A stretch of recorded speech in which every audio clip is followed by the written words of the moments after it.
Salve, salve! Sejam bem-vindos a mais uma edição do Gol Olímpico Podcast, nosso encontro de toda semana com debate, informação e entrevistas com os convidados especiais. Sempre lembrando, inscreva-se no canal Gol Olímpico Podcast no YouTube, ativar o sininho para receber as notificações do projeto, para gerar cada vez mais o engajamento da marca Gol Olímpico Podcast. Eu sou Marcelo Lucena e hoje estou ao lado do novo colaborador do projeto, Dalmir Mendes. Olá, Dalmir, seja bem-vindo. Tá tudo bem? Tudo bem, obrigado, Marcelo. Boa noite, professor Derbal, Gabriel. E hoje a gente recebe também Aderbal Lana, né? Grande treinador de uma história infinita aqui no estado do Amazonas, no norte do país. Seja bem-vindo, então, Aderbal. Obrigado por aceitar o convite do Gol Olímpico. Tá tudo bem? Tudo bem, Marcelo. Um pouquinho de dificuldade por aqui, né? Mas tudo em paz. Satisfeito de estar aí participando com vocês. E de Limeira aí, qualquer pergunta, qualquer problema que acontece no nosso futebol, um futebol complicado, né? Mas estamos aí, vamos em frente. Mas, Lana, eu queria que tu contasse um pouco da tua trajetória, como é que foi o início da tua carreira e a tua ligação, especialmente com o Amazonas. Lá se vão quase 40 anos no norte do país, né? Eu não tenho, assim... eu não tinha, né, pretensão nenhuma de ser treinador de futebol. Eu morava na cidade de Itumbiara, em Goiás, onde eu parei de jogar futebol. Eu tinha ido para o Atlético Goianiense em 1970 e voltei para Itumbiara. Eu sou de Uberlândia, Minas Gerais, no Triângulo. Voltei para Itumbiara e ali eu me casei e ministrava aulas de educação física em alguns colégios. E trabalhando ali normalmente no dia a dia, eu fui convidado para ficar uma semana de trabalho no Itumbiara, que disputava o Campeonato Goiano, porque tinha saído o treinador e me convidaram para ficar 1 ou 2 jogos lá. Naquele momento eu relutei muito, mas depois fui e estou até hoje, né? E a minha história no Amazonas, eu já tinha rodado bastante, treinei o Goiás no Campeonato Brasileiro de 82, o Misto de Cuiabá, com boas campanhas, 83. Nós jogamos aqui em Manaus contra o Nacional, na época, em 83. E após o jogo eu fui convidado para assumir o Manaus. Eu estava com um contrato com o Misto de Cuiabá e o contrato terminando e não tinha acerto para renovação. Eu resolvi aceitar o convite do Nacional. Fiquei por aqui, estou aqui até hoje. Saí, né? Fiquei alguns anos na Arábia Saudita e voltei para reiniciar o São Raimundo, que era um clube antigo já da cidade, e recebi um convite de um amigo, Ivan Guimarães, e nós começamos o São Raimundo. E a partir dali, eu tinha contrato ainda na Arábia, eu voltei para a Arábia, cumpri meu contrato, e voltei novamente, e em 97 nós realmente demos um salto aqui com São Raimundo. Em 99 já estávamos praticamente na Série B e minha vida seguiu dessa forma. E quais são as tuas referências, assim, como treinador? As tuas inspirações? A minha primeira inspiração foi com o Strick. Eu até conto essa história, né? Porque tem muita gente, pela minha idade, que eu vivi dentro do futebol. O Strick, eu vi ele treinando uma equipe de Minas Gerais que se chamava...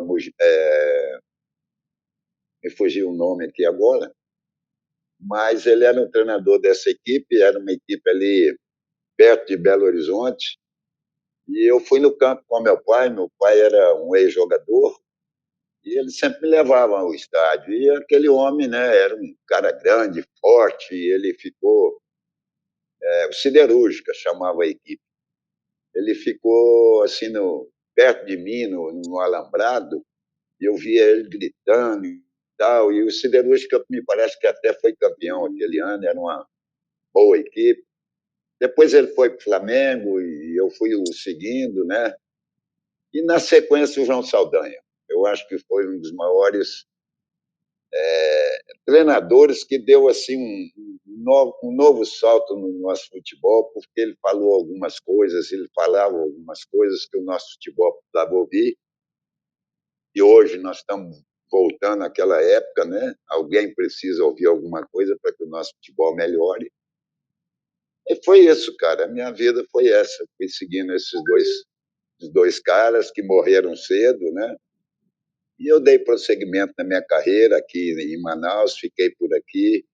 Tenho 2 filhos aqui, criei uma família aqui e nunca mais quis sair. De 2006 para cá eu estabilizei aqui, recebi propostas, mas nunca mais quis sair daqui. Tá aí, portanto, Dalmi, a história do Lana, que é interessante, ele é a primeira vez aqui no Amazonas, lá em 85, e ele citou o João Saldanha, Dalmi. João Saldanha, que era para ser o técnico em 70, né? Depois foi comentarista, e toda uma história, né? Positivo. O Saldanha, mestre, né? Assim como o professor Lana, um estudioso, sabedor do futebol. E eu só tenho enaltecer o professor. E, professor, uma pergunta direto para você. Pelo seguinte, agora você falou, né, que o nosso futebol precisa ser melhorado. Eu gostaria de saber o que está acontecendo com os nossos treinadores. Né? Você, como estudioso, será que desaprendemos os nossos treinadores? Nós não temos mais a valorização dos nossos treinadores no país, né? Temos mais treinadores de fora do que os próprios brasileiros comandando as nossas equipes, né? Cara, é uma pergunta, ela veio num momento tão certo. Hoje eu estava assistindo um programa esportivo de meio-dia, 1 hora por aí, programa muito visto. Eu fiquei pensando, o que estão fazendo com os treinadores brasileiros? Primeiro, porque eu acho que todos os treinadores brasileiros são estudiosos. Nós temos um problema muito sério no Brasil. Eu trabalhava, quando o Jorge Jesus veio para o Brasil, eu trabalhava com um português, que chama Paulo Morgado. Ele é treinador por aqui. E ele me falando que o Jorge estava vindo, eu falei, vai dar certo. Mas por que você acha que vai dar certo? Eu falei, porque o jogador brasileiro não respeita o treinador brasileiro. E ele vai vir, ele vai impor, e os caras vão escutá-lo. E ele vai dar certo aqui. Aí as coisas foram acontecendo e eu fui fazendo essa análise. O jogador brasileiro hoje é muito cheio de mimimi, cara. Você vai dar um treino, o cara está machucado, o cara está com problema.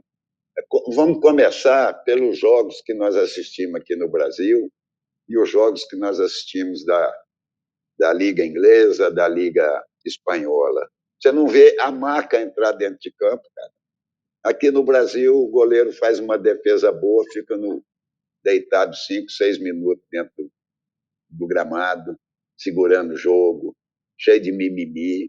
Você entra num vestiário do futebol brasileiro, você não sabe se está na feira ou se você está no hospital. Uma mesa de fruta, uma mesa de remédio. E as coisas vão por aí, cara. Aí você não pode cobrar, porque a imprensa brasileira é outro problema sério que nós temos aqui. Eles pregam que os treinadores de fora estão ensinando os treinadores brasileiros a trabalhar, dentro daquilo que eu ouvi hoje, que eu falei que essa pergunta sua veio no momento certo. Não, os treinadores de fora estão ensinando a imprensa brasileira a trabalhar. Porque quando você tirava um Gabigol, falar, não, eu vou poupar o Gabigol, a imprensa caía de pau. Os treinadores estrangeiros estão fazendo isso aqui no Brasil e a imprensa agora está batendo pau. Então, mudou muita coisa o treinador brasileiro, o treinador estrangeiro aqui. Apesar de terem descoberto o Brasil uma vez, pela segunda vez descobriram o nosso país, né? Em 1500, nós estamos em 2002, 500 e tantos anos depois, descobriram novamente o nosso país. E nós, como os índios antigos, né, que receberam eles em 1500, estamos recebendo eles agora de braços abertos. E os caras estão aí com a corda toda, mostrando que tem condição, mas eu acho que os treinadores brasileiros, não estou aqui defendendo ninguém, não, Mas eu acho que os treinadores brasileiros têm a mesma condição que os caras de fora. Todo mundo estuda futebol. Porque cabeça, cara, eu sempre falei, hoje eu até repeti isso no treinamento meu.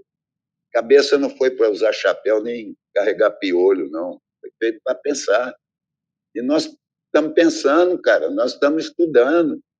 Eu assisto 14, 15 jogos por dia, leio muito, estou sempre analisando e eu estou aqui no fim do mundo, vamos assim dizer, na Amazônia, mas trabalhando com muito carinho, com muita determinação. E eu sei que aqueles que estão num lugar mais tranquilo, estão no Sudeste, também estudam bastante.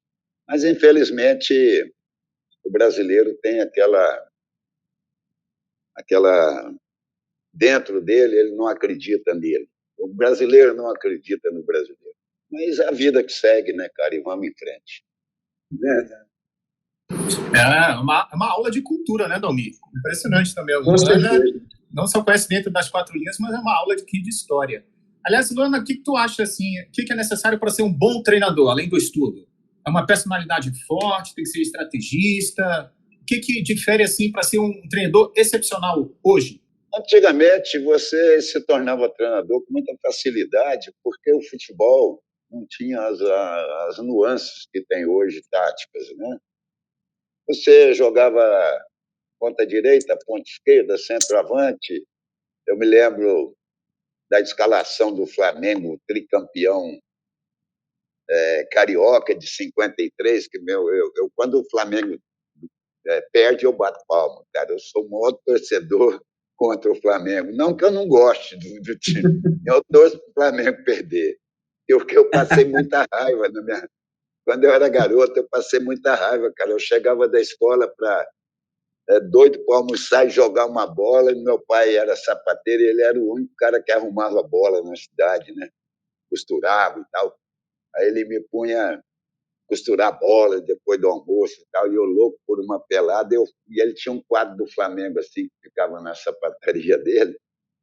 Aí ele me punha, eu ficava com raiva de ver aquilo na minha frente.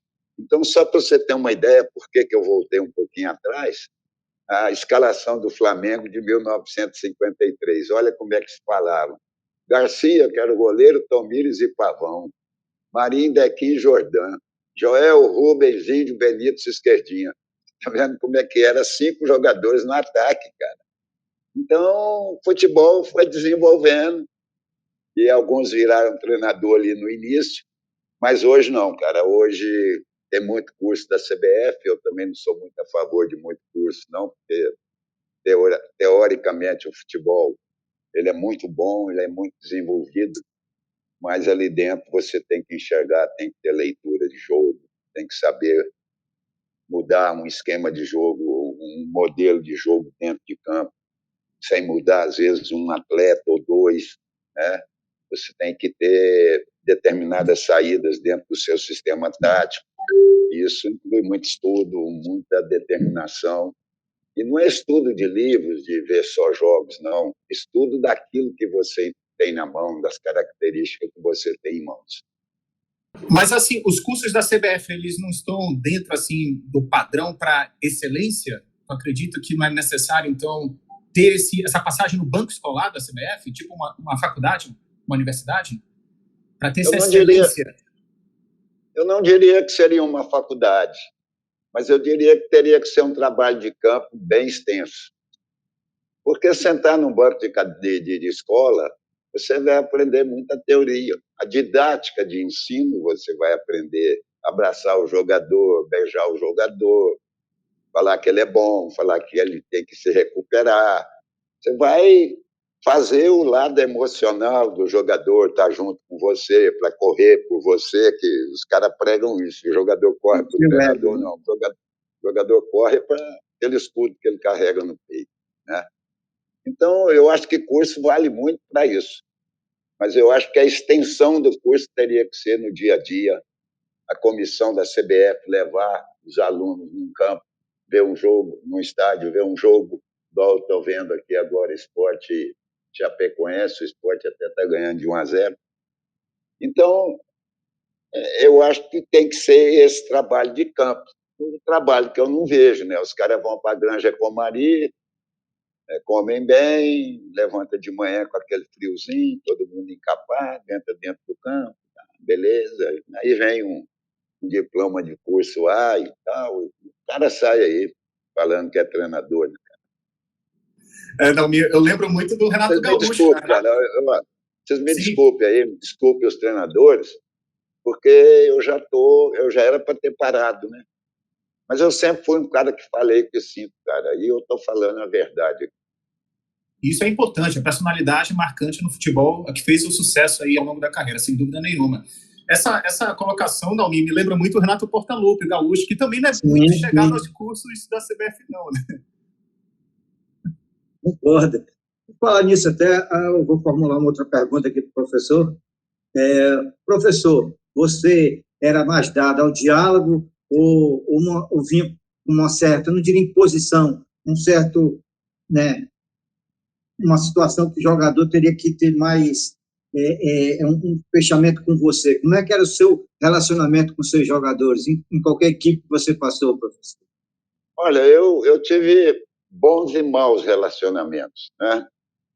Porque, veja bem, cara, nem Jesus Cristo, né, agradou. Verdade.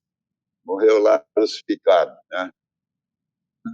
É evidente que tem jogadores que se acham artistas, tem treinadores que se acham o suprassumo de conhecimento. Isso é natural na vida da gente no dia a dia.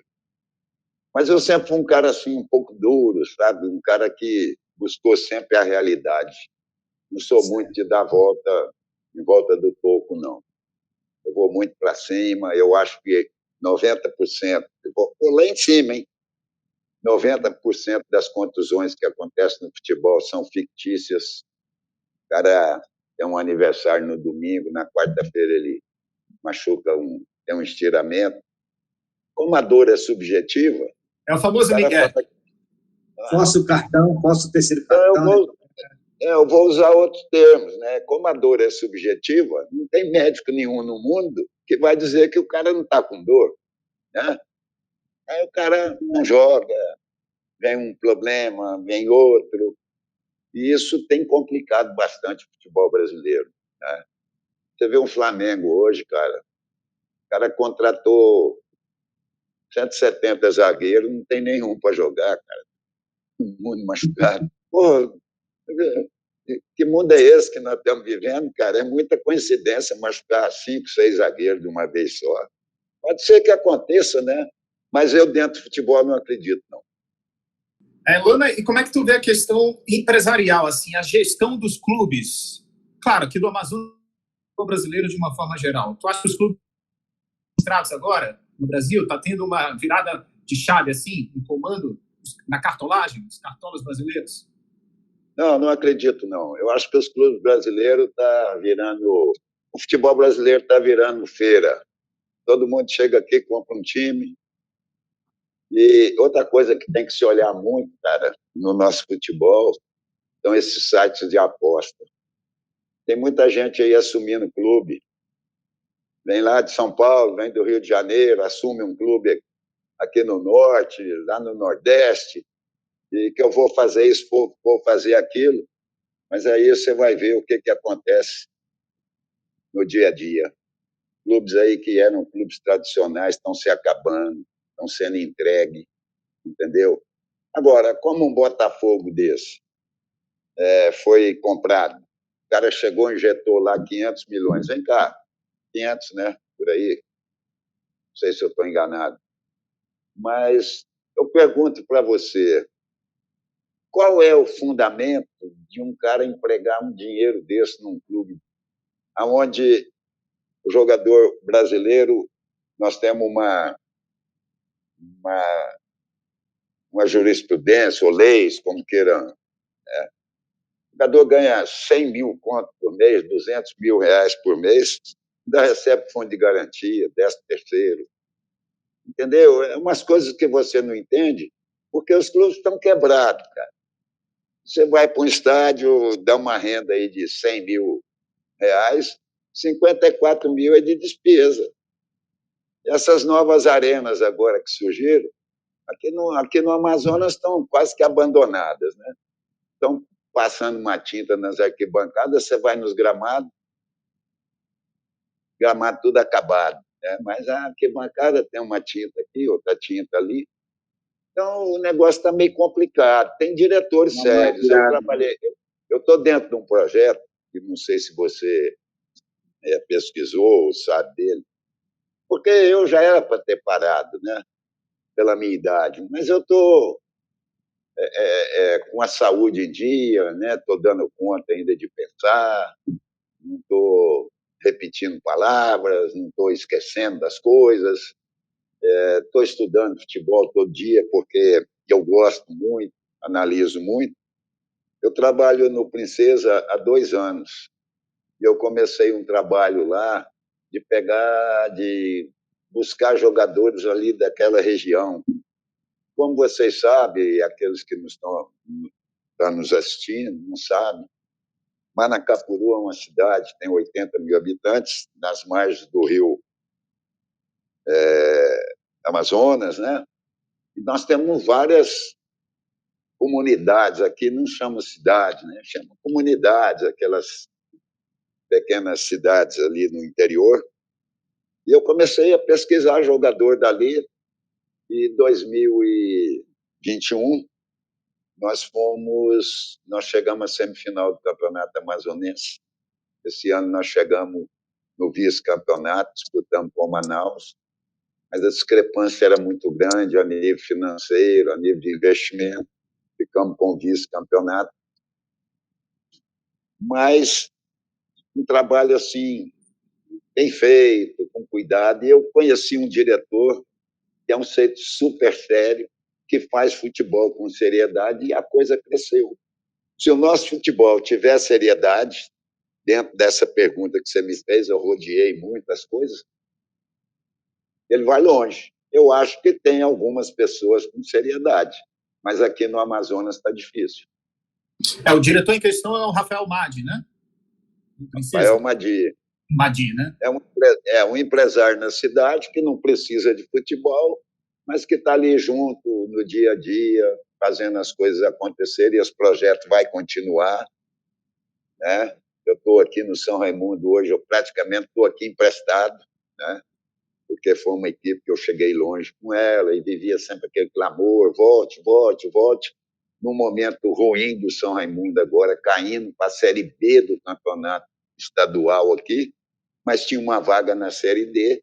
Eu estou tentando ajudá-lo por um caminho mais correto. Espero que eu possa dar conta disso. Dalmi, a gente falando de gestão de clubes, né? Agora, essa onda da SAF, né? Sociedade Anônima do Futebol. Tu é a favor, Dalmi, disso? Para salvar, entre aspas, uma salvação dos clubes, né? Tá o Botafogo, tá quem mais? Tá o Cruzeiro, né? Com o Fenômeno, o Vasco, aí, possivelmente. Como disse o professor ainda há pouco, eu entendo que não é um bom negócio. Porque se alguém investe um dinheiro, um bom dinheiro, ele espera o retorno disso corrigido. Então, mais na frente, né, vai ter clubes quebrando, como o professor botou, quebrados e virando uma América da vida. Por exemplo, a América Carioca, o Vasco corre um risco mais na frente disso também. Né? Aí sobreviverá, talvez, os 5, 6, 10 clubes grandes mesmo. Vai ficar que nem as ligas europeias, né? O resto é brigando para não se acabar. Né? Então, eu penso assim, não estou dizendo que é o correto, mas penso que nem um professor. Eu penso que essas SAF são investimentos que depois o cara vai buscar seu dinheiro corrigido. Senão, ele...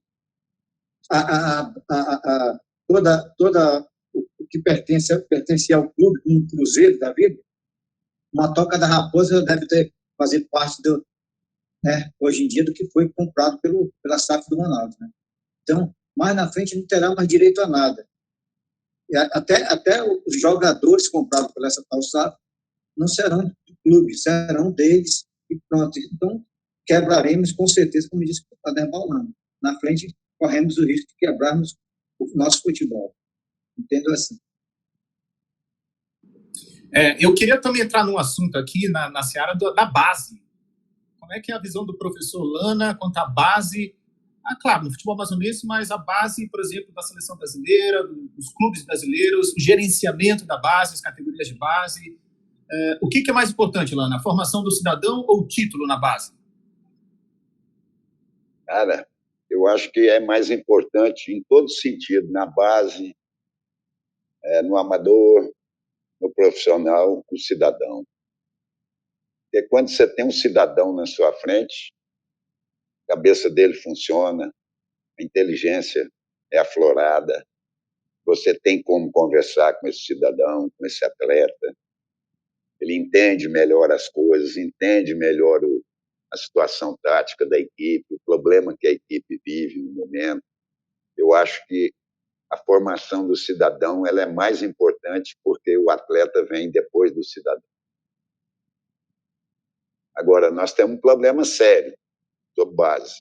Não sei se você vai chegar, mas eu vou só me adiantar aqui.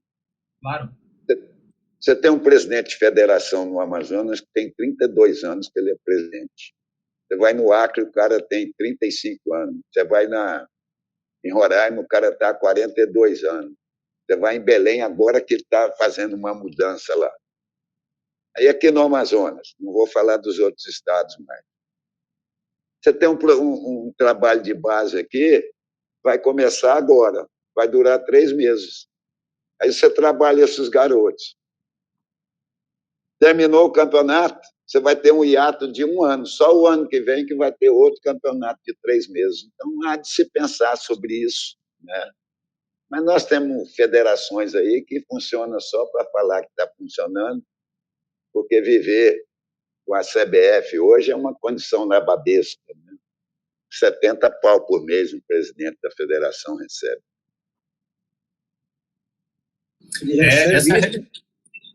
Recebem isso, né, Lana? Está na hora da eleição, eles terem o voto garantido. Né? Era 50 mil, né? Aí, como ia ter a nova eleição agora, já passaram, antes da eleição, passaram para 70 mil. Eu gostaria de ser presidente de uma federação. 70 por mês, cara. Quem não gostaria, né, Dalmir? Não mais ninguém, professor. Verdade. Tá dando briga aí, né? Vocês estão seguindo aí? Sim, hoje eu acompanhei a notícia. Eles marcam a eleição para, não sei, que dia vem um juiz, bate o martelo, dá uma liminar. Dia 27 de maio está marcada, né? Agora, mas qualquer hora aparece um juiz aí, dá uma liminar para um aí, desmarca de novo. Está igual lá em Belém. Em Belém, até agora, não desenrolaram o problema lá. Lana, como é que é? Eu queria que tu falasse um pouco da tua ligação com o Tufão, né? O Tufão da Colina, porque começou ali nos anos 90. Na minha adolescência, eu lembro bem, final dos anos 90, na campanha ali do final dos anos 90. Tricampeão da Copa Norte. Jogou contra o Fluminense, né, naquela época? Não, aquele lá foi o acesso. O problema do Tufão foi o seguinte, eu vim para cá, como eu te falei no início aí, em 96, mas eu ainda tinha um contrato na Arábia Saudita com o Al-Raid, e eu fiz aqui um campeonato, nós ficamos em 3º lugar naquele ano, de 96. Eu voltei para a Arábia Saudita, cumpri o resto do meu contrato, e em 97 eu voltei. Aí a gente já tinha mais ou menos uma espinha dorsal do ano anterior. Eu comecei novamente em 97, fomos campeão, 98 bicampeão, 99 tricampeão. Em 99 já fomos campeão do Norte. Aí veio, naquele ano de 99, a Série C, né? A gente disputando a Série C, ficamos entre os 4 finalistas para subir para a Série B, só subiriam 2. E nos 4 que ficaram o Serra do Espírito Santo, o Náutico, o Fluminense e o time lá de Santa Catarina. Joinville, time de Santa Catarina. Um time que até caiu. Figueirense. Aí, então, Fluminense, Figueirense, Serra do Espírito Santo e Náutico. E o São Raimundo, né? E desses 4 aí, subiam 2. Foi aonde nós fizemos o primeiro jogo com o Fluminense aqui, empatamos 0-0. Me lembro até que o Parreira era o treinador. Empatamos, perdemos no Maracanã, ganhamos do Náutico em Recife 2-1, ganhamos do Serra. Nós terminamos com 10 pontos, me parece, na competição, Fluminense com 11. E quem teria que ter sido campeão seria o São Raimundo, porque foi tirado do São Raimundo 3 pontos que nós tínhamos ganho do Rio Branco, lá no Acre. Foi um problema que teve de um cartão amarelo que foi dado para um jogador do São Raimundo e foi anotado na súmula o número de outro. E a gente tentou corrigir isso, o juiz, no dia do jogo lá, não, pode deixar que eu...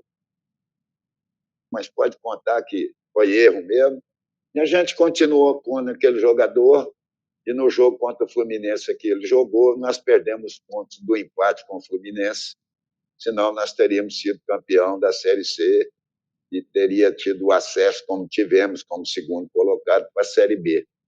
Então, o caminho do São Raimundo foi esse, cara. Tricampeão estadual, tricampeão do Norte, disputou a Copa dos Campeões, tinham 5 times grandes do país, o São Raimundo estava lá dentro, depois de tirarmos o Goiás e o Sport da competição, né? Porque parece que ganhamos aqui do Goiás e empatamos com o Sport lá em Recife e conquistamos uma vaga para a Copa dos Campeões. Disputamos uma Comebol, ficamos em 3º lugar, jogamos na Colômbia, no Peru, ganhamos do campeão peruano, do vice-campeão colombiano de 2-1 na Colômbia, empatamos com o Sport Boys, que era o campeão peruano, de 1-1 lá no Peru. E assim a gente foi cavucando esse Brasil aí, com o São Raimundo. Mas chegou a um ponto que a equipe cresceu tanto que a necessidade de projetos, né, de muita coisa, de estrutural, vamos assim dizer, e as pessoas só pensavam no dinheiro que estava entrando e esqueceram isso para trás. O São Raimundo hoje é a Série B do campeonato, mais ou menos. Pois é, né, Dalmi? Tanta história, né? Eu confesso que eu chegou a pensar naquela época num possível acesso à Série A, né? O Tufão realmente jogou muito naqueles tempos. E nesse campeonato, Dalmi, foi o Fluminense subiu da C para A, não foi? Foi, passaram o Fluminense da Série C para a Série A. Aí que veio a João Avelange, né? A manobra do Miranda, né, na época. Isso. Aquelas viradas de mesa, né? Tradicionais da São Raimundo, naquela época, teria que acompanhar o Fluminense, que ele foi os 2 finalistas da Série C, né? Mas o São Raimundo é aquilo que eu falo para ti, cara.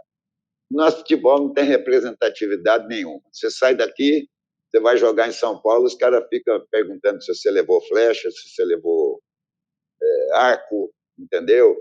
Você não tem uma federação junto com você para te defender perante a arbitragem. Nós fomos muito judiados por arbitragem.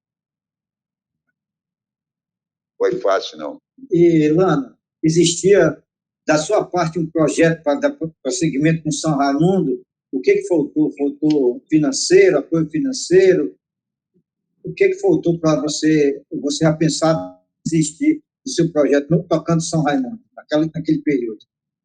Era um projeto lindo, cara. Era um projeto, era eu e um cara chamado Ivan Guimarães. Mas aí é que eu digo para você, quando você começa a crescer, e quando eu cheguei no São Raimundo tinha 21 torcedores que foram no estádio no primeiro jogo do São Raimundo e Clipper, parece 1-0 do São Raimundo. Quando eu saí do São Raimundo tinha 40, 50 mil pessoas no estádio. Quando nós começamos a crescer, era só eu e o Ivan, a gente tinha uma dificuldade tremenda. Eu estava numa situação muito boa, estava vindo da Arábia, ganhei dólar pra caramba. Aí fiquei por aqui e a gente passava muito problema, né? Mas o time foi crescendo. Mas quando chegou aquele momento que a bilheteria começou a dar dinheiro, cara, aparece muita gente boa para dar palpite. para fazer parte da diretoria, aparece conselho, porque eu nunca tinha visto falar em conselho do São Raimundo, apareceu o presidente de conselho, presidente não sei o quê.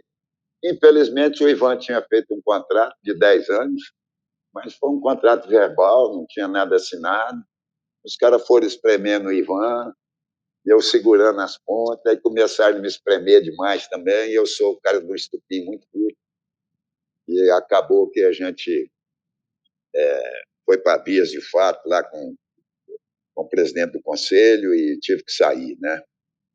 Mas é um time que tem torcida, é a maior torcida do Amazonas.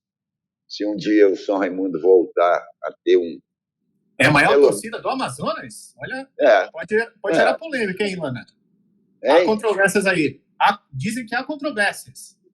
Por quê? Né? Tem o Nacional, dizem os Rio Negrinhos. Nacional. Nacional, o torcedor do Nacional tem 80 anos, 90 anos, já acabou na minha idade. A torcida do São Raimundo é uma torcida jovem, cara. E o Manaus está crescendo aí também, é aquela situação, né, cara? A hora que voltar para a Série D, acaba também a torcida, entendeu? Agora, o São Raimundo, não. O São Raimundo realmente conquistou uma torcida. Isso aí eu falo para você de coração aberto, não é porque eu estou lá, não sou torcedor do São Raimundo. Se eu te falar para você para que time que eu torço, você não vai acreditar. Eu torço para o Fast. Eu simpatizo com o Fast. Moro aqui perto, onde é a sede do Fast, sou vizinho aqui, e eu convivo com esse pessoal aqui há 30 e poucos anos. Então, aprendi a gostar do Faixa, estar lá. Às vezes a gente frequentava, agora acabou também, porque o Faixa vendeu a sede aqui, né? Mas foi um time que eu simpatizei aqui. Gosto muito do São Raimundo, gosto do Nacional, ficando longe de mim. Então, está tudo bem, tudo em paz. Naomi, em termos de torcida, qual é a maior, na tua opinião? Olha, o Lana falou que a torcida do São Raimundo é jovem. Eu não vou negar minha preferência, eu era renegro, mas acompanhei todos os períodos do São Raimundo que você estava à frente, Lana. E não vou dizer que troquei, né? A gente tem uma preferência, mas apoiei tudo e hoje posso dizer que também sou torcedor do São Raimundo, sim. Não vou me envergonhar jamais. Mas acredito que em velhos tempos, o Lana sabe disso, que ficou muito entre Rio Negro e Nacional, mas acredito que, de repente, a torcida jovem... Hoje a torcida do Nacional, como disse o Lana, tudo é 70, 80, 90, então o Rio Negro também está por aí, e a torcida jovem está por aí mesmo, é São Raimundo, vai ser Manaus, né? Ou qualquer outro time que tenha um crescimento e que chegue a representar bem a nossa cidade. Ele abrangerá todas as torcidas, né, inclusive. Tranquilo. Eu concordo com você, cara. A torcida, o São Raimundo entrava em campo, tinha 200 crianças ali junto, querendo entrar no campo. E hoje eles têm aí 30 anos, 25, entendeu? É uma torcida jovem que está afastada. Você vai ver se o São Raimundo chegar a algum lugar aí. Você vai ver a explosão. Você é das pessoas que conseguiu dar essa grandeza para o São Raimundo, né? Cara, eu vou ser sincero para você. Desde que eu cheguei no Amazonas, quem ganhou alguma coisa aqui foi só eu. Verdade. Eu não fico gritando isso aí. As grandes vitórias que o Nacional teve... As grandes vitórias que o Nacional teve, eu estava no banco. Contra Palmeiras, contra não sei quem, contra Atlético Mineiro, contra Inter de Porto Alegre. Naquela época, eram times grandes disputando o Campeonato Brasileiro. Com o São Raimundo, eu ganhei desses times quase tudo, levei o São Raimundo lá em cima, entendeu? Eu fui o primeiro campeão com o Manaus. Manaus estava derrubado, estava para cair em 2017. Tinha 8 equipes disputando, ele era o 7º. Eu assumi faltando 8 partidas. O Manaus não podia perder mais, porque senão não classificava. Classificamos, fomos campeão em cima do Nassa, entendeu? E eu sempre tive ali, cara, buscando resultados. Eu não me vanglorio disso, não. Eu acho que isso foi um trabalho, eu fui pago para fazer isso. Agora, o que eu fico revoltado em determinados momentos é que os caras vão lá fora, buscam um punhado de gente, os caras vêm para cá e não traz nada de positivo para o nosso futebol, cara. Porque hoje eu me considero amazonense. Moro aqui, eu tenho família aqui, eu não vou sair daqui. Eu tenho vontade de ir embora para minha terra, mas tem alguma coisa que me segura aqui. Não sei o que é, cara. Quando eu me preparo para ir embora, às vezes eu tenho até a passagem, eu vou embora, acontece alguma coisa e que eu tenho que boa, que eu tenho que ficar aqui. Então vamos Você é querido, você é hein? bem quisto pelo povo amazonense. Cara, eu gosto muito daqui, sabe por quê? Eu sou um Virou uma cara, bandeira do Estado, né? A importância, né? eu sou um cara que eu gosto muito da natureza, da biodiversidade, de um igarapé bonito, de um rio bonito. Eu curto muito isso, cara. Eu não tenho muito tempo.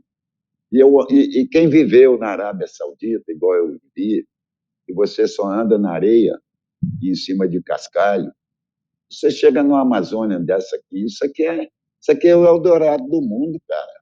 Não existe lugar no mundo igual esse aqui, não. Então, um cara que gosta disso, que vive isso, que é temente a Deus, né? Ele olha isso e fala, por que isso aqui existe? Nós ganhamos alguma coisa, cara. Deus está do nosso lado para ter isso. Então, a gente tem que ter isso no coração, na mente, entendeu? E eu tenho isso comigo. Eu adoro a Amazônia. Muito bom isso. Muito bom ver isso.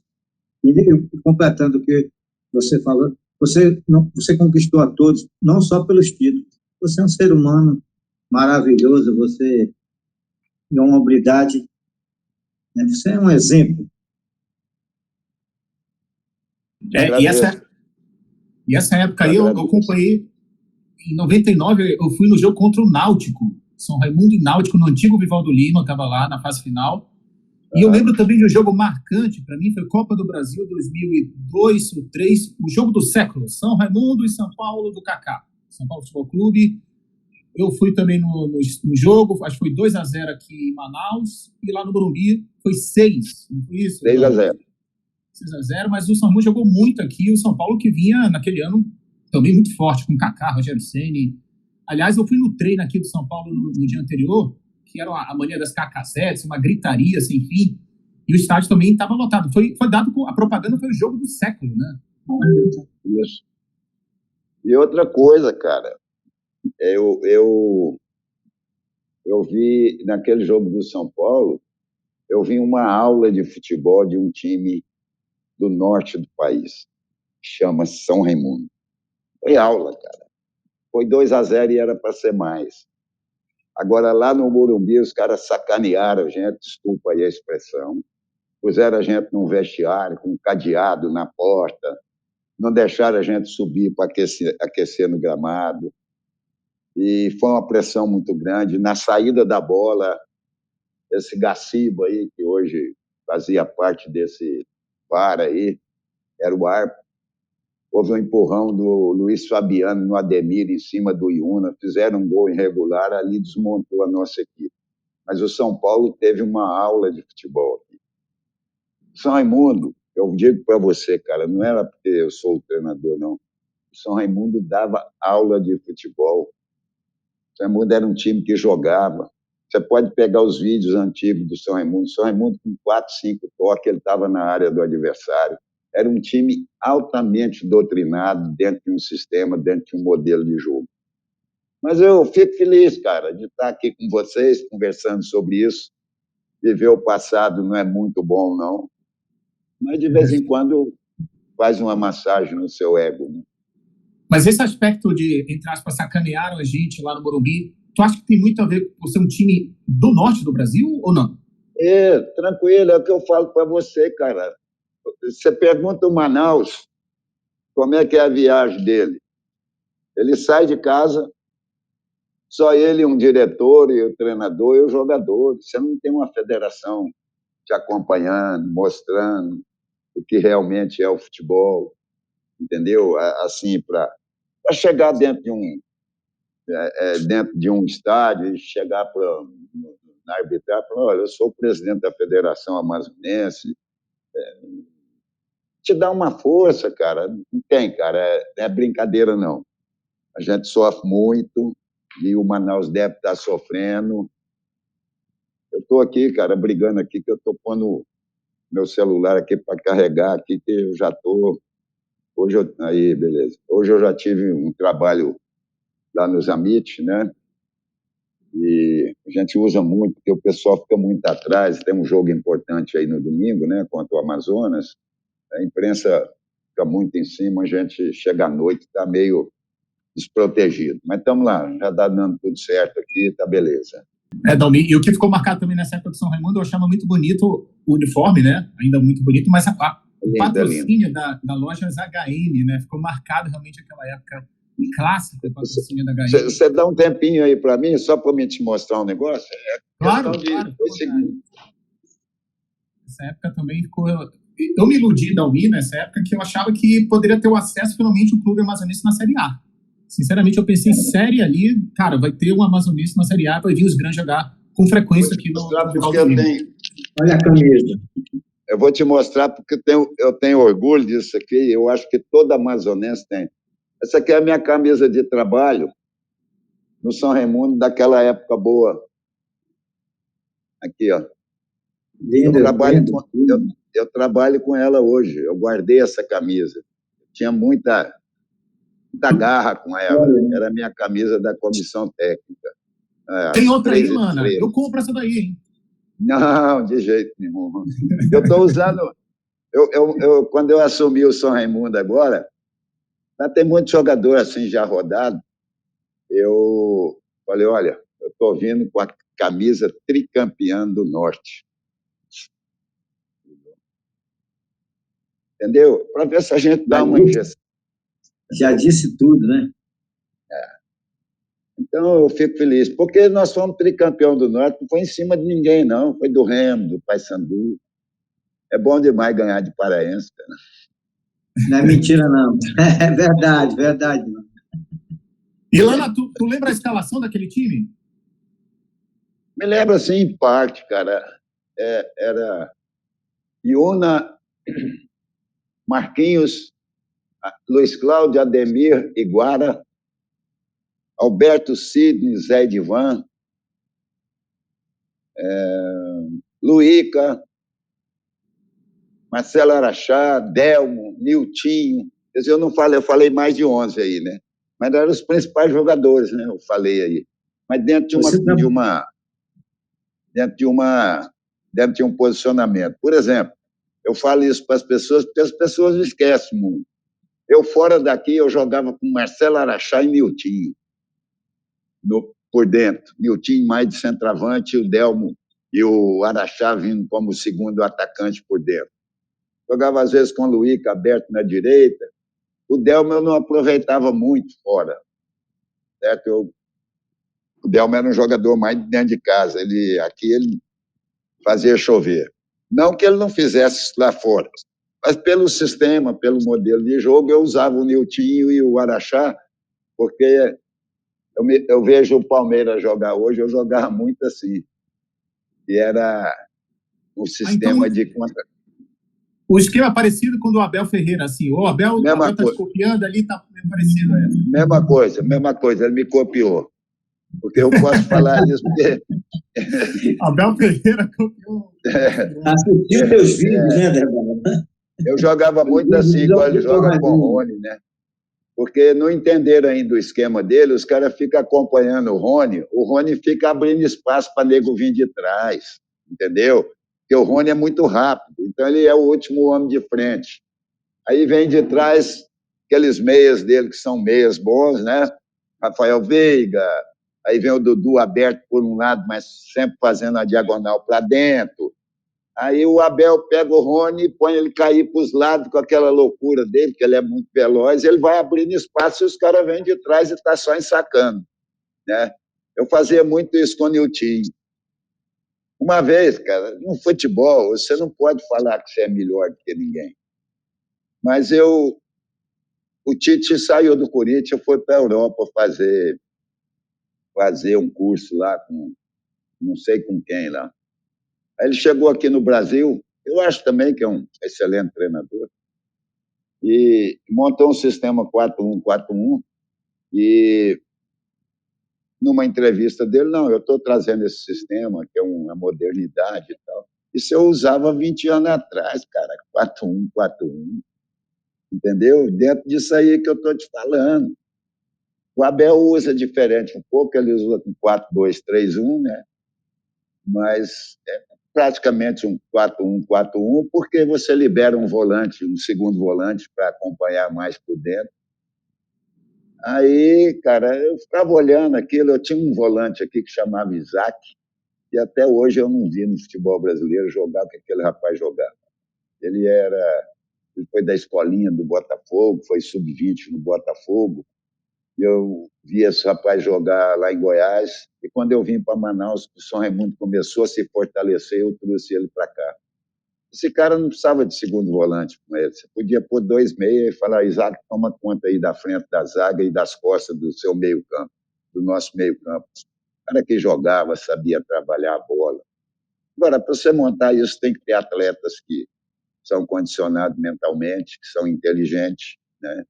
Como eu volto a dizer, que a cabeça dele não é para carregar piolho nem chapéu. E o futebol é muito fácil de lidar. Tendo inteligência dentro do campo, cara, você faz chover. Mas, Lana, assim, só antes de passar para o Dalmi, tu acha que, claro, o Abel tem todo o mérito, né? Brilhante trabalho no Palmeiras, mas tu acha que a imprensa aumenta muito devido ao estrangeirismo, ele ser estrangeiro? Ou tu acha que os técnicos brasileiros realmente ficam muito atrás? Ou se equiparam ao trabalho do Abel? O trabalho que ele faz, um brasileiro conseguiria fazer, assim, de forma igual? Faria, cara. É o que eu falei para você no início da entrevista. O jogador brasileiro, ele não respeita o treinador brasileiro. Ele é muito mimimi. Agora, quando vem um de fora, vê o Jorge Jesus aí, quase batia. O primeiro jogo do Jorge Jesus, ele quase bateu no Luiz Arão. Foi um jogo amistoso, não sei se você se lembra, ele ficou na margem do campo gritando com o Arão. Os caras foi baixando o rabinho entre as pernas e vamos jogar. Aí começou a vir os resultados, porque tem umas coisas, cara, no futebol, que a gente tem que olhar para trás para você ver por que as coisas acontecem. Eu fico vendo muito programa de esporte, aí estou vendo um treinador aqui que eu sou fã dele, Fernando Diniz. Então, você fica olhando futebol, você olha para trás, o Flamengo, com Jorge Jesus, que é um cara idolatrado hoje, eu nunca vi um time ter tanta sorte como aquele primeiro título que deu a arrancada no trabalho do Jorge Jesus, que foi aquele contra o time argentino. Lá estava 1-0 para os caras perdendo um gol atrás do outro, o Flamengo virou o jogo no finalzinho 2-1. Ali começou a arrancada.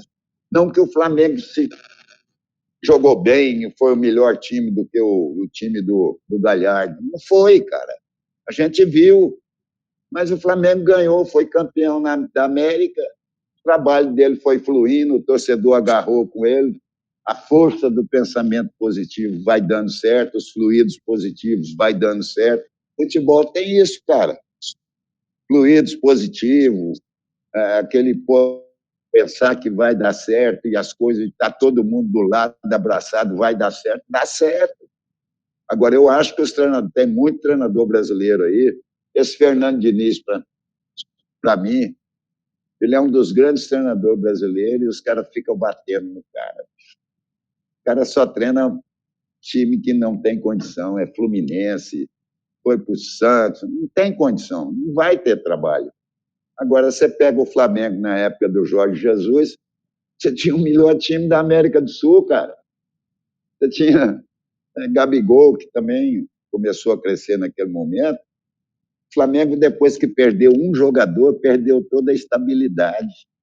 Chama Gerson. Acabou o meio-campo do Flamengo. Então, vai ser difícil arrumar. E Deus queira que não arrume, cara.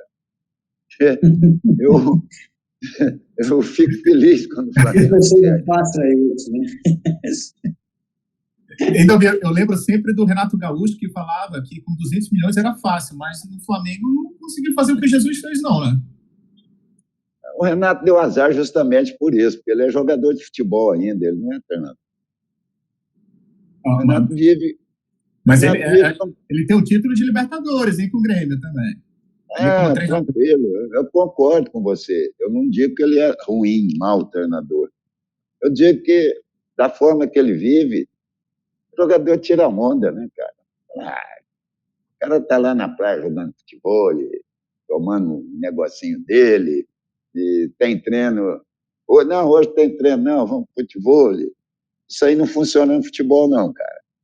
Futebol você é ou não é. E ele veio com muita moral do Remo, do Grêmio, né? Apesar que o Grêmio já estava. Se ele fica lá, ele ia cair com o Grêmio. Ele que pôs o troço nos trilhos, né? Para acontecer o que aconteceu. Chegou no Flamengo, o Renato Gaúcho e tal, tinha dado aquelas entrevistas, que é o jogador, cara, o jogador guarda-mágoa. Aí o cara fala isso, aí o cara chega para ser treinador do cara, o cara fica olhando ele assim por trás, as costas.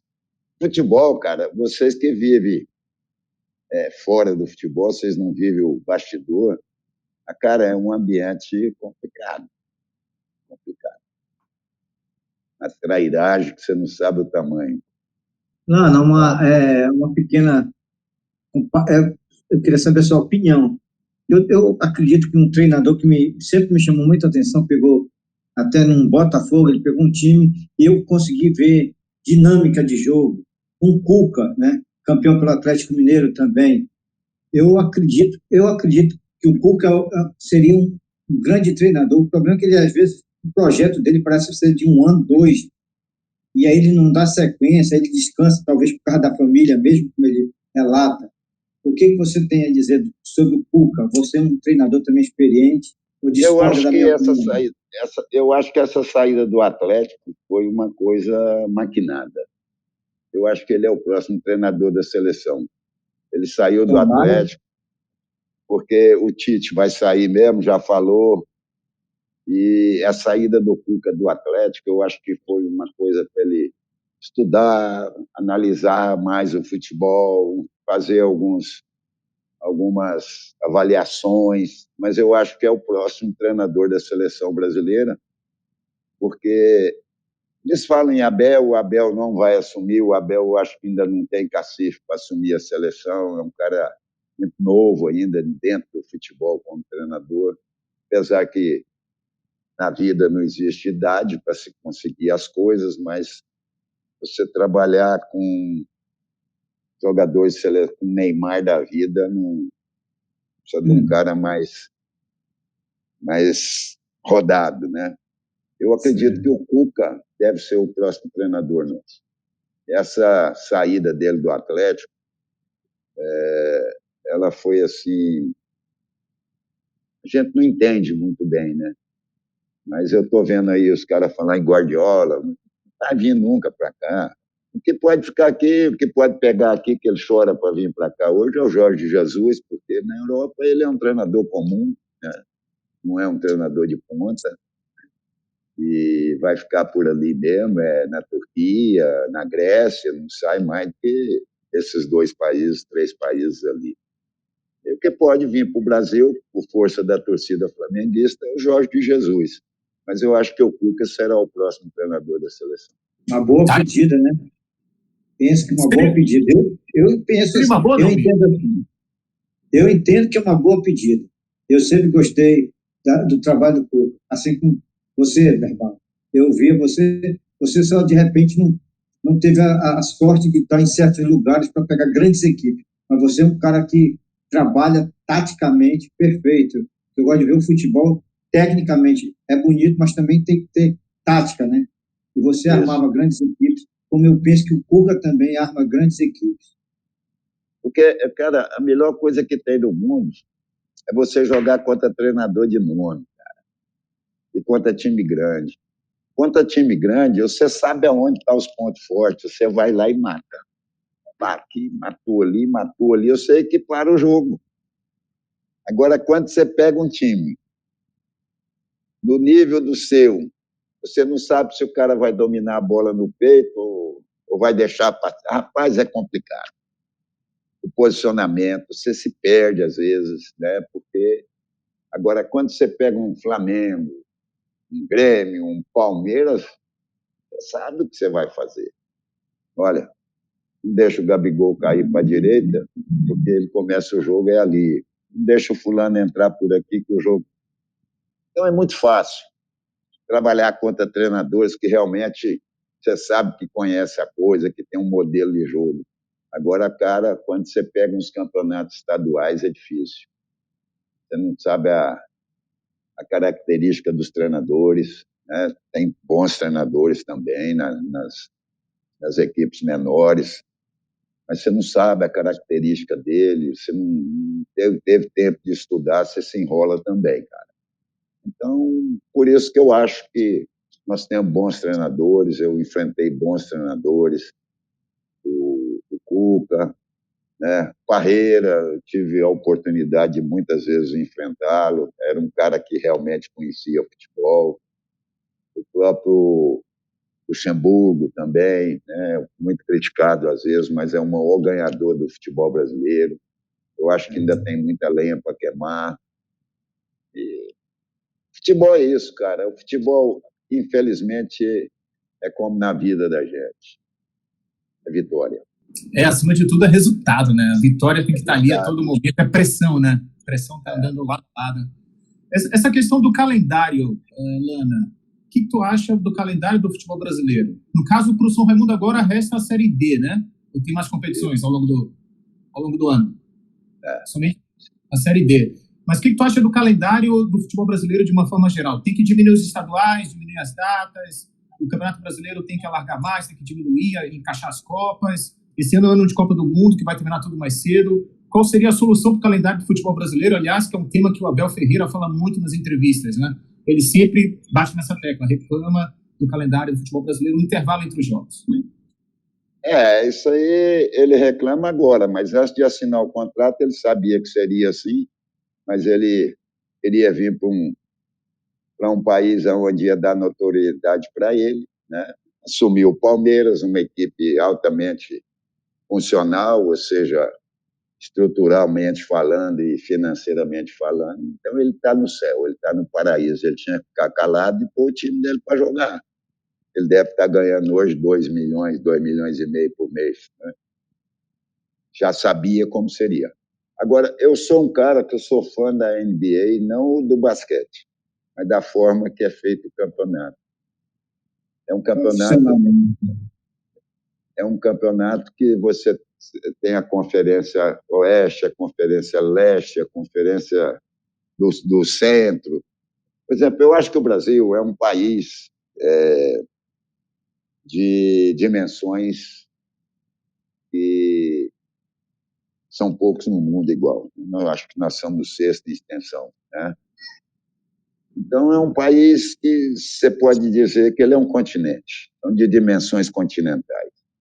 Não tem como, cara, você pegar o Manaus e jogar em Caxias do Sul. E aí, cara, você atravessa o Brasil, se fosse na Europa, você atravessava a Europa todinha e a Ásia, se brincasse, né? Com tempo de voo. Eu acho que nós tínhamos que ter conferências do Sul, Centro-Oeste, do Leste, do Norte, do Nordeste, e dali sair 2, 3 campeões e fazer o Campeonato Brasileiro. Você teria um campeonato curto, né? Teria ali 10, 12 clubes dentro de um campeonato. Seria um campeonato muito mais rentável. As conferências, ela daria mais dinheiro, porque iam brigar os times ali da região, ia trazer de novo aquela vontade de ver Remo e São Raimundo, ou Remo e Nacional. Tinha que se buscar uma saída por esse lado. Eu provo para você pela Copa Norte, quando ela existiu. Cara, você jogava no estádio da Curuzu, não cabia ninguém dentro do estádio. Você jogava em Manaus com 50 mil pessoas, como nós jogamos no Tricampeonato do Norte, entendeu?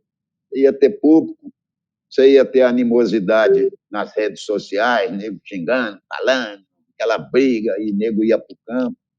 E a gente fazia uma coisa muito mais sensata do que é fazer um campeonato brasileiro hoje, com 20 equipes, um campeonato altamente elitizado. né? Porque você vê um Avaí, você vê uma Chapecoense, aquele outro time lá do Rio Grande do Sul, Figueirense não, time lá de Caxias, sem ser o Caxias. Juventude. Então, Juventude, que até perdeu ontem para o Santos 3-0. Né? São times iguais ao Manaus, cara. Agora, os caras recebem lá 80 milhões, 40 milhões lá da CB, da Globo por ano, faz uma folha lá de 2, 3 milhões, mas não são clubes de massa também, assim, igual é um Nacional aqui, que pode encher esse estádio aqui, a Arena. Então, nós estamos perdendo dinheiro no futebol e fazendo um futebol muito extenso que não está levando nós a lugar nenhum. Porque, veja bem o que eu vou falar aqui, o cara nunca viu time tão ruim igual esse time da América do Sul, cara. O futebol da América do Sul caiu demais da conta. Hoje só tem Argentina e Brasil, cara. O resto não existe. E vai dar aí agora, daqui a 10 anos, só vai dar Brasil e um time argentino ganhando a Libertadores. Nenhum time Paraguai, Peru, isso acabou. Não tem jogador mais, não tem time bom mais. Então, eu acho que devia repensar o calendário dessa forma. Regionalizar uma disputa para se ter uma primeira divisão no segundo semestre, com mais tempo, mais calendário. Lana, você citou aí há pouco Brasil e Argentina. Falando em Copa do Mundo, você pensa, né, que nós brasileiros teremos chance nessa Copa do Mundo? Cara, nós ficamos 20 anos sem ganhar uma Copa. Né? Se prepara para mais 20 anos. Porque nós ganhamos em 8. Nós ganhamos com o Felipão, foi a última, né?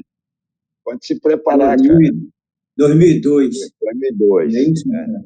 E vou 2002. Te falar uma coisa: se você pegar qualquer time brasileiro hoje, pode ser o Flamengo, os caras vão falar que eu sou doido, que eu vou falar aqui.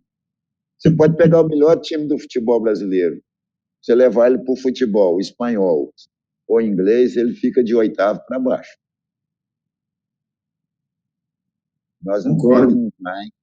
Nós não temos mais força para enfrentar esses times, não. E outra coisa, os caras que nós vamos convocar aqui são todos jogadores que estão lá. São jogadores milionários hoje, cara. Os caras não vêm aqui para pôr o pé no fogo, não. Eu sou a favor de uma seleção brasileira nacional. 2 ou 3 jogadores que estão lá fora, você entendeu? Porque eu acho que nós temos bons jogadores para se formar uma seleção boa, trazer garotos de lá como Vinícius Júnior, que cresceu, esse outro Rodrigo, que está crescendo, traz esses que ainda não estão milionários e forma por aqui uma seleção. Porque você vê um Rafael Veiga desse jogar, qual jogador igual ao Rafael Veiga que nós temos lá fora hoje? Que é esse meia do Palmeiras. Tem, cara. Não tem. Ele está aqui e não é convocado, mas eu também entendo o Tite, porque quem tem 10 meias para convocar, o Tite tem um travesseiro, que ele põe a cabeça nele toda noite. Mas isso também não pode ser jogada de empresário também? Porque a CBF ali é rodeada de empresários, né, na convocação, porque o Veiga realmente merecia uma oportunidade, né? No mínimo uma chance. Aí ele levou o Danilo para passar um mel na boca do palmeirense, né? Deixou o Veiga de fora. Mas eu acredito que cada treinador também tem a sua filosofia de enxergar futebol, né? E às vezes o cara acha que o Veiga não é aquilo que ele quer, né? E às vezes também tem um patrocínio por fora, né? Que a gente não sabe como é que funciona, essa Nike, esses treinos aí. É tudo complicado, cara. Olha, o Brasil é difícil, né? Se você for estudar a fundo, cara, o futebol nosso, as contratações que acontecem, as divulgações. Você sabe que a CBF ganha 4% de qualquer jogador nosso que é vendido lá para fora. Já fica no caixa dela. Então, é complicado, cara. Eu estou falando aqui porque eu estou parando, porque se eu estivesse começando, eu não podia falar o que eu falo. Verdade, verdade. Eu já não arrumo. Na minha época, era mais novo, eu não arrumava um emprego assim fácil, né, de trabalhar no futebol, porque eu nunca tive empresário, eu nunca dei dinheiro para empresário, porque a faixa hoje é 20%. O cara te coloca num clube, você vai pagar para ele 20% daquilo que você vai ganhar durante o ano lá no clube, 20% do salário, 20% de uma luva, e você ainda tem que contratar 4, 5 jogadores que ele indica para você. Né? Eu nunca participei disso, sabe, cara? Eu sou um cara limpo no futebol, não tenho um rabo para ninguém pisar em cima. Não sou nada no futebol, mas não tenho um rabo para pisar em cima. Ninguém pisa. Um grande treinador. Eu sou um cara que fiz o futebol igual meu pai me ensinou, na maior limpeza possível. Por isso que eu falo as coisas, por isso que de vez em quando eu até falo que não devo, mas é porque eu sou limpo, cara. Eu durmo tranquilo, graças a Deus. E Lana, tu acredita ainda no futebol do Neymar? O Neymar como o melhor do mundo vai chegar um dia? Não. O Neymar hoje, ele perdeu tudo aquilo que ele tinha, né? O balanço, perdeu velocidade, perdeu cabeça. Porque o cara, quando fica rico, cara, as coisas ficam muito fáceis para ele, né? Eu estava vendo agora, o Vinícius Júnior está construindo uma mansão, vai ficar em 20 milhões de reais. O cara está jogando ali, está preocupado com os pedreiros que estão lá fazendo a mansão dele. Neymar, em boate debaixo da terra, em avião, tem helicóptero. Está preocupado com o futebol brasileiro, com camisa da seleção brasileira. Não. Só nós aqui que somos doidos, que vai para aqui bancada gritar o nome dele, bater palma e tirar foto com ele. Não acredito nele, mãe. Eu acho que o cara que pode balançar ainda o futebol nosso é o Vinícius Júnior.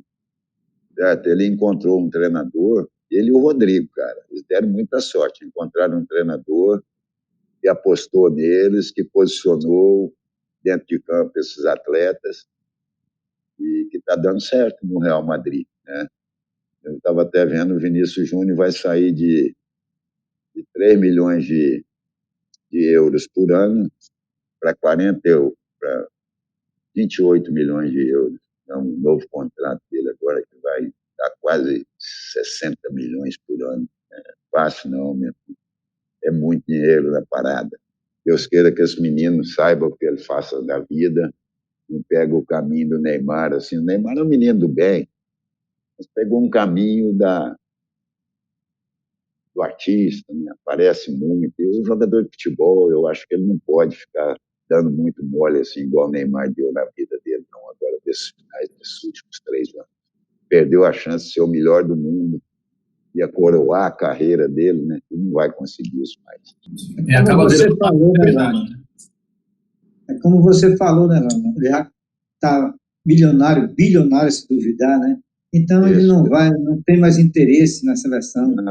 Eu vejo da mesma forma, eu acredito que a seleção vai quebrar um sistema em nome do Neymar. E infelizmente o Tite parece que vai aceitar isso, né? Eu não vejo com os bons olhos. Ele poderia até ser convocado, mas não ser titular, porque a seleção, ao se apresentar com ele, joga de outra forma, e sem ele, joga muito melhor, é um futebol mais dinâmico, né? E eu sinto, cara, que até os próprios colegas dele, quando ele chega naquela mesa para jantar ou para um treino ali, os caras já ficam assim meio de lado, entendeu? Porque ele é como é que eu diria para você, ele é tudo aquilo que a seleção representa, todo mundo vai em cima dele, né? A imprensa, e só fala nele, o Neymar machucou, o Neymar cortou o cabelo, o Neymar... Os outros jogadores ficam em segundo plano, o ambiente não fica bom. Eu vivo isso, cara, eu sei como é que é quando você tem um ídolo dentro de... Agora, eu convivi com ídolos, né? Eu convivi com o Dario, com o Edu, tricampeões do mundo. Pô, os caras eram a maior simplicidade do mundo, aquele Edu, cara simples aqui no Nacional, a gente treinava ali do lado do Nacional, não sei se vocês sabem, lá tem um campinho hoje lá, né? Foi até na minha época eu que batalhei para gramar aquilo lá. Nós treinávamos do lado ali, era terra, meu irmão. Era terra, não era gramado. Nós disputávamos o Campeonato Brasileiro ali, treinava Edu, Dario, cara tricampeão do mundo. E aí vai pôr hoje um jogador na terra para treinar, para tu ver se ele vai. Né? Ou num campo. Eu fico olhando assim os caras falar de campo ruim, né? Ontem eles estavam reclamando do Serra Dourada, Fluminense reclamando do gramado do Serra Dourada. Realmente não é como era. Eu sou de lá, eu sei que aquilo lá foi um dos primeiros gramados perfeitos do Brasil. Hoje não está, porque o Atlético tem um estádio, o Goiás tem estádio e o Vila tem estádio. São os 3 times da capital que disputam a nível de Brasil. E o Serra Dourada ficou meio abandonado. Ontem o Vila Nova jogou lá, os caras reclamando do estádio. Eu fico olhando assim os gramados que o Garrincha jogava, que o Pelé jogava, que o Zico jogava. Né? Você lembra desses gramados? Você lembra do gramado da Colina, cara? Aquela grama batatais, toda irregular. Os caras hoje reclamam de um tapete. Não tinha um mimimi, né? É um mimimi. Por quê? Porque a bola mesmo não está sendo jogada. Você jogava com chuteira que era de trava de pregada, né? Eles falavam peão naquela época, que era os cravos, né? Era de prego, pregada. Aquilo entrava pela palmilha da sua chuteira, te machucava a sola do pé todinho. As bolas, cara, pesava quando chovia, pesava quase 5 quilos cada um. As bolas hoje são impermeáveis.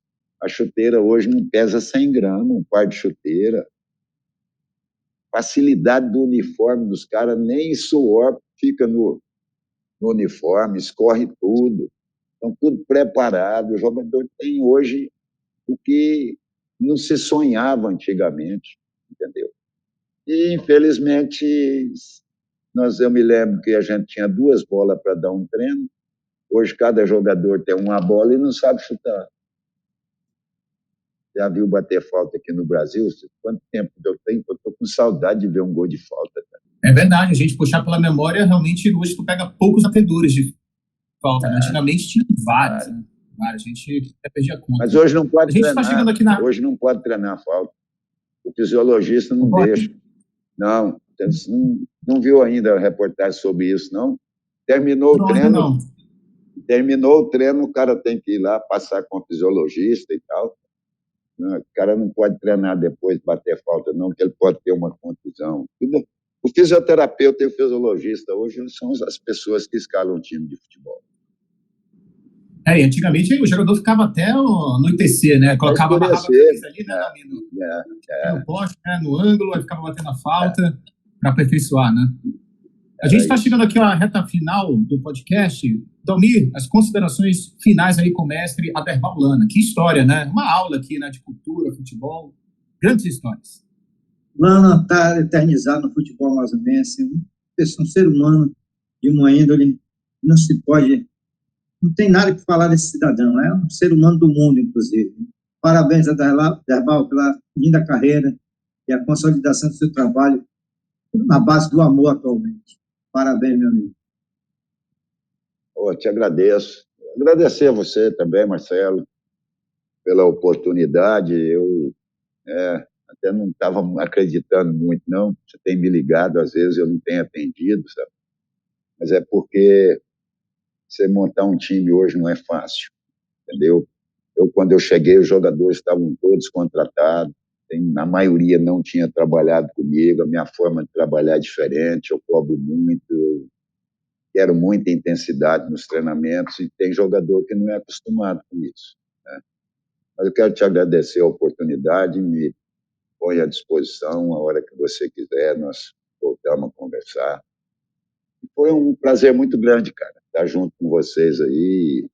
Espero que no futuro próximo a gente possa estar tendo notícias melhores do nosso futebol, tanto amazonense como o brasileiro.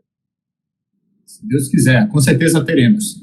Então, agradecendo mais uma vez ao mestre Aderbal Lana, são 10 títulos amazonenses, é isso? Na carreira? Amazonense, eu acho que é 9 e 3 Copa Norte e um acesso para a Série B. Isso na minha carreira eu tenho 21 títulos. Isso, Dalmir, são 16 finais de estadual, são 9 títulos aí, um aproveitamento realmente espetacular. É um homem do futebol amazonense, realmente. quase 40 anos aqui no Manaus, no Amazonas, e mostrando aqui, veio realmente com muito trabalho e suor, estratégia, personalidade, competência, tudo que tem aí para admirar o trabalho do mestre Ader Maulana. Muito obrigado mais uma vez por atender o pedido do Go Olímpico Podcast. Muito obrigado ao nosso novo colaborador, Dalmi Mendes. Até a próxima, Dalmi. Muito obrigado. Eu aqui agradeço, Marcelo. Fico no aguardo de novas entrevistas. Muito obrigado. Boa noite. Teremos em breve. Daqui a pouco o celular vai tocar aí para comparecer aqui ao time Go Olímpico Podcast. Então é isso, meus caros. Nos vemos na próxima semana com um novo episódio no YouTube. Inscreva-se no canal, tá certo? Inscreva-se no canal lá no YouTube, Go Olímpico Podcast, para gerar cada vez mais o engajamento da marca nas redes sociais. Muito obrigado a todos. Até lá. Tchau. Cuidem-se.